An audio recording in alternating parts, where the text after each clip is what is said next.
On a nasty deal like this one, hey, how about something good? Got the averages down, high volatility, maximum fear and confusion. Sell. Why don't we take a moment to praise the companies that have consistently made us money, along with their stalwart CEOs.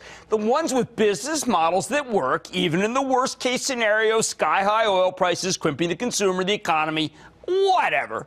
Specifically, let's talk about Herbalife, HLF, a network marketing company that sells nutritional supplements and weight management products. I like to think of it as an Avon or Tupperware of the weight loss biz. It's as good as Tupperware. It's much better than Avon. Last night, Herbalife reported a stellar quarter, which caused the stock to soar $7.04 today. Come on, the market was down 100 points. And HLF has now given us an astounding 88% gain since the CEO came on the show in my invitation in November of 2009 at $40. See, Herbalife is not just a play on combating obesity, a huge theme that we can't get enough of here on Mad Money, considering how overweight most Americans are and around the world. This company also gives you exposure to our aging population, because as many generations of baby boomers get older, consuming more and more nutritional supplements to stay healthy. How do you think a 66-year-old man like myself stays this spry? And finally, Herbalife also benefits from high unemployment. Since it's a direct sales company, regular people who are out of work or need a little extra money have a lot more of incentive to become Herbalife's distributors, just like they would throw Tupperware or Avon parties, although they're obviously not doing the latter. That makes this stock a play on not one, not two, but three major themes that we like here on Mad Money. So it's no wonder that Herbalife delivered a superb quarter. Earnings coming in at $1.31 per share, monster 19-cent beat. And while half the beat came from a lower than expected tax rate, the other half came from just very strong business. It's Herbalife's time. The company's sales rose 17% year over year. Worldwide volumes were up 16.1%. And for the second consecutive quarter, each of the 6 regions were Herbalife operators: China, Mexico, Asia Pacific, South and Central America, Europe, the Middle East and Africa, and North America all experienced volume growth. Herbalife also issued upside guidance for the next quarter, and the board approved a 2-for-1 split, something that we know has zero effect on the numbers, but can also help stoke the animal spirits of the market and make people more eager to buy. Herbalife's made you a ton of money. Okay? Especially because we proudly got behind the CEO at a time when short sellers were making up a lot of bad stuff about the company that we correctly chose to ignore. So let's talk to Michael Johnson, Herbalife's very bankable chairman and CEO, find out more about the quarter and what remains ahead for this terrific company. Mr. Johnson, welcome back to Mad Money. Hi, Jim. How are you? Well, I'm pretty darn good. You know why? Because you have made so many people money, and that makes me happy, Michael. Well, thank you, Jim. All right, first big question. What the heck are you doing public? If I were you, I would take the company private, demand 33% of the equity, and bring it public 6 years from now when people recognize your greatness. What do you think of my plan?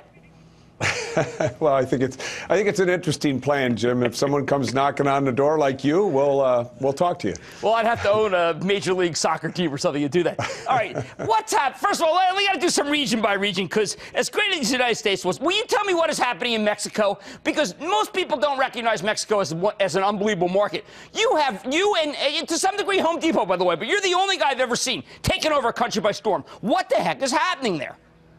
Well, in Mexico, this is the birth of our nutrition clubs. It's a place where it all started, the daily consumption model.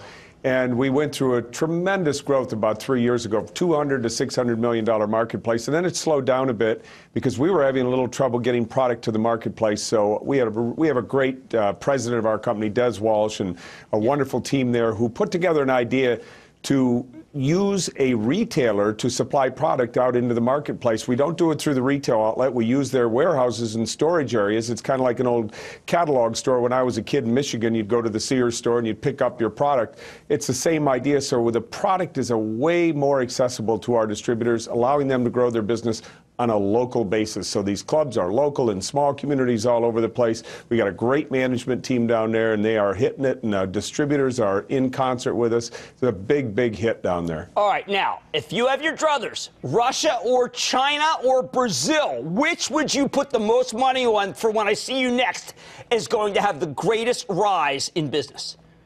Oh, boy. You know, I'm always cautious about China. I love China. I think it's a great marketplace, but we have a government partner there who it's interpretation of the rules sometimes, and so we're going to be a little more cautious about China. We're starting to see some change in the game in Brazil as they adopt the same model they did in Mexico.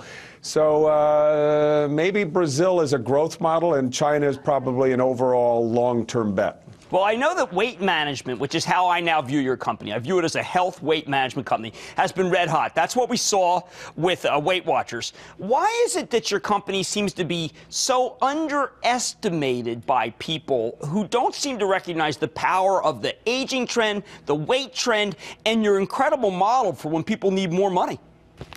Well, I think we're probably operate a little more quietly than them in terms of we're not on, we don't buy television media the way others do because we don't have to. It's a push business where people have their own areas to operate. So they operate in neighborhoods and they reach out to people, and it's a very, very personalized business.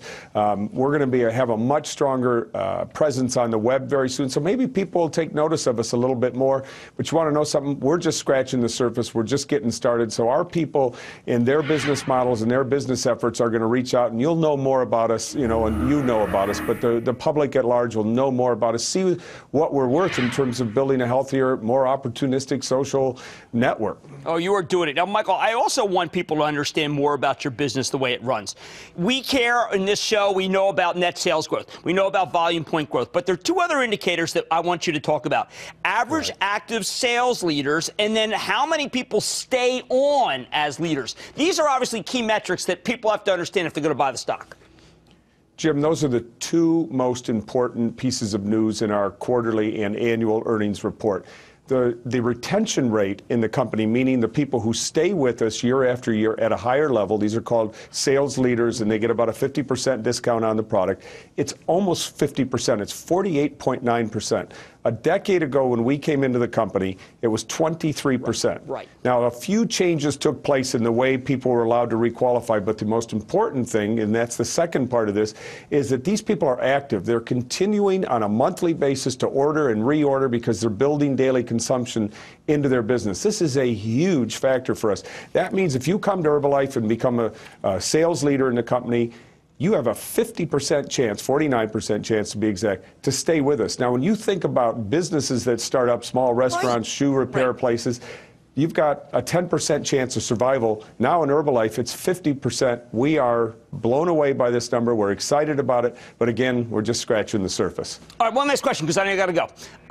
How many jobs have you created? Oh, God. In our company, millions.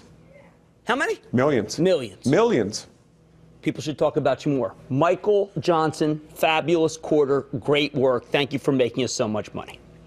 Jim, thanks for your support, too. We appreciate it. Absolutely. Real deal. Got behind him when everyone else was running. That's one of the ways you make big money. You listen, you see a pro, you see what this guy is doing. He's doing it, and it's going higher. Thank you, Michael Johnson, Chairman and CEO of Herbalife, HLF.